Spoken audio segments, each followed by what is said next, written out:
Welcome to the Food Podcast. The Food Podcast is brought to you by Clearview Federal Credit Union, and we are recording this episode in a very special location. It looks like we're in a grocery store if you are watching the video version of this podcast, but this is actually a sneak peek at our new on-site food pantry right here at the Food Bank in Duquesne. So to tell us all about the market in partnership with Giant Eagle is Charlize McKinney. She is the Director of Partner Network Programs here at the Food Bank, and we're so happy to have you on as a co-host for today. Thank you, Krista. So happy to be here with you. Yes, and I'm grateful that you're here because you have been here since the beginning of this project, since this food pantry was just an idea. So I wanted to ask you, why did the idea of an on-site food pantry come to life? Why was that something that Greater Pittsburgh Community Food Bank even wanted in the first place? Sure. When we first started, we were meant to provide food through our network of food pantries, and those are the local organizations that are giving food out to the families. Mm-hmm. When we started having people coming through our doors and wanting to get food directly from us, we started very modestly providing emergency food boxes. And then that evolved to what we have coming very soon. Yeah, and I want to talk about that because I think there is some confusion of the difference between the food bank and a food pantry, right? I was kind of shocked even when I started working here that, oh, you don't usually come to the food bank for food, right? Explain to me the difference between a food bank and a food pantry. Sure. So a food bank typically procures the food, they warehouse it, and we ship it to food pantries. The food pantries are your local organizations, so community organizations, churches, things of that nature that provides groceries to members of their communities. And we do that because we have so much ground to cover, right? 11 counties that we cover, and certainly we can't do that alone, so we have a vast network of partners throughout that service area. Very cool. So tell me a little bit about this food pantry, because it doesn't look like what I would envision a food pantry looks like, and that's because we want this to be a model, right? Tell me about all the things and the thoughts that were behind this this model food pantry on site here. Sure, and so the foundation of this pantry is built on dignity and respect. There's lots of negative stigma around coming in for food assistance, the types of people that are asking for food, and then the type of service that you're getting as well. So what we wanted to do was provide dignity through choice. We wanted to have a space where there are lots of choices for families to make and for them to make their own selections. You know, we couldn't have created this food pantry, and we actually can't do anything at the food bank without the support of our community. So every little thing you see is because of someone's love. Somebody was compelled in their heart to help their neighbor, which is what I love about the food bank too. But I want to listen to a clip from one of our partners who was part of our Grow, Share, Thrive campaign. So we actually did a campaign specifically for the market for construction, which is separate than the normal donations that come in to help feed our community. And that was through our Grow, Share, Thrive campaign. And Giant Eagle was one of our partners who really helped bring this idea to life. And I want to play a little soundbite from someone from Giant Eagle. His name is Jeremy Shapira, and I really want you to hear what he has to say. And so when they get to walk up and down the aisles, choose the products that are best for themselves and for their families, how beautiful that is, and how dignified it is. And again, it just is so meaningful to us to be able to support that kind of philosophy. And Charlize, Jeremy kind of talks about what you were saying, that dignity and the ability to choose, and I feel like that grocery store gives that feel to it. Tell me, why is that so important for our families? Like, can you put us in the shoes of our families and why that's such a difference? Why having choice can change things for a family? Sure. So it's very difficult to ask for help. And so when you find yourself in a position that you need help from your neighbors and you actually come for that help, if we're just handing you what we think that you need for your families, that just makes you feel even worse. And so what we want to do is have our guests come in. We want them to take the food that they're actually going to use to feed their families. They'll have dietary considerations and preferences. So we want to make sure that they can walk through these aisles and choose things themselves, and making it feel like a grocery store so it's no different.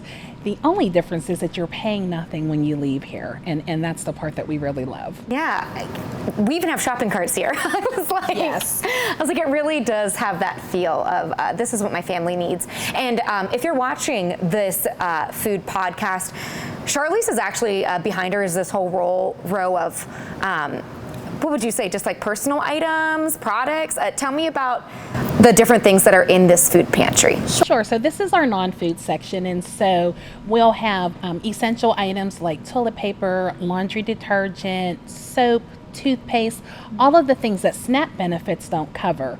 And so while SNAP does a really important thing putting food on folks' table, they still need those other essential items in their houses. Yeah, because that can be a breaking point, especially right now. I mean, what are you hearing from families? Because I go to the gas pump, and even going to work where you're trying to make money has such a cost to it now. It does. Everything hurts. And so whether it's putting gas in your car or trying to put groceries on your table, your medication, all of the things that you have to think about. And so people are rationing, and they're making really tough choices about how it is that they're going to be able to provide everything that their family needs, which is one of the things that is really important for us, to not only provide the food, but kind of those other essentials that can alleviate some of the stress some of our families are feeling. Yeah, and Charlize, I know that this is a big milestone to have this idea finally come to life and open.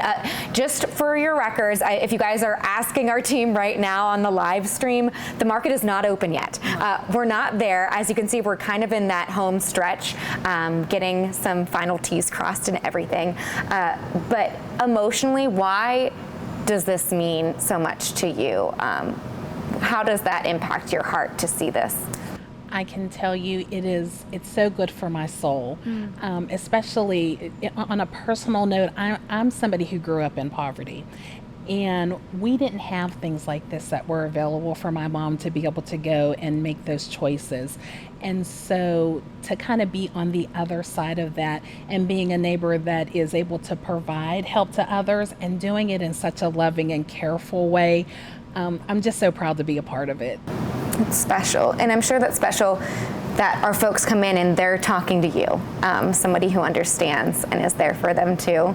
Absolutely. And you know, the thing is, I don't share my personal stories with our guests, but we're so open and just willing to listen to folks and really providing them with, something as simple as a warm smile. And so we create an environment where people feel very comfortable sharing their stories with us, and then we're able to take that and make service even better for them. Yeah, one of the things that I love that our team at the food bank does is it's not just we think this is what you would need. We really ask folks what they would want and what they need, and the market had a lot of that, right? When we were creating it and figuring out what's best, what would be most efficient, we were asking people what they needed, right? So what were some of the things that they said that they would want, or things that they would need for food access? One of the number one thing, or actually the number one thing that families were asking us for was fresh produce. The canned food and the box food is great, but they really want to be able to put fresh food on the table for their families. So they want milk, they want eggs, they want meat. And so we've been very careful in the selections that we've been making to ensure that we have what it is that families need, and we'll continue to ask them as well. So it is a win-win in that sense. And I noticed a lot of the products that are actually behind you, they're not things that are normally included in SNAP, which is formerly known as food stamps. Why did we want to have all sorts of different stuff, like not just food at this pantry? We wanted to give families an opportunity to stretch their dollars in a number of ways. And so SNAP is wonderful. It's a wonderful benefit for families, but it doesn't buy your essentials like toilet paper, toothpaste, soap, things of that nature. particularly with prices going up. We wanted to find a way that's going to work for every family. Charlize, we're just about out of time, but folks, I could have gone into a whole nother segment just about the purpose of access for this, which makes this unique, because this will be open once we're able to open our doors pretty regularly, right? We will. We'll be open 6 days a week. We'll have one evening, one day where we're open into the evening until 7 o'clock, and then we'll be open Saturdays from 9 until noon. Once we've been open for a while, we'll continue to poll our families and see if we need to add hours. I love it. I love it. Charlize, I'm just so joyful that you were able to join us for this episode of the Food Podcast. It is a joy, folks, and you can see her in person. I've been joking with Charlize off camera that she must have like the most toned cheek muscles in all the food bank because she's always smiling. And we'll get to see that too. I'm so excited to see the market open. So stay tuned for that, folks. And if you are in need of food assistance, we have the information at the bottom of our screen for our call center that can connect you with food resources that are near you, and then connect you with some other things that can help you wherever you're at in your life. But we're going to take a moment and have a word from our sponsor here on the Food Podcast. Thanks for joining us. The Food Podcast is brought to you by Clearview Federal Credit Union on the Trip Live Podcast Network. Banking with Clearview Federal Credit Union is like having the best seats of the game, the best parking spots, more fries on your salad, or no traffic. We want you to enjoy a better life. Visit clearviewfcu.org, insured by NCUA.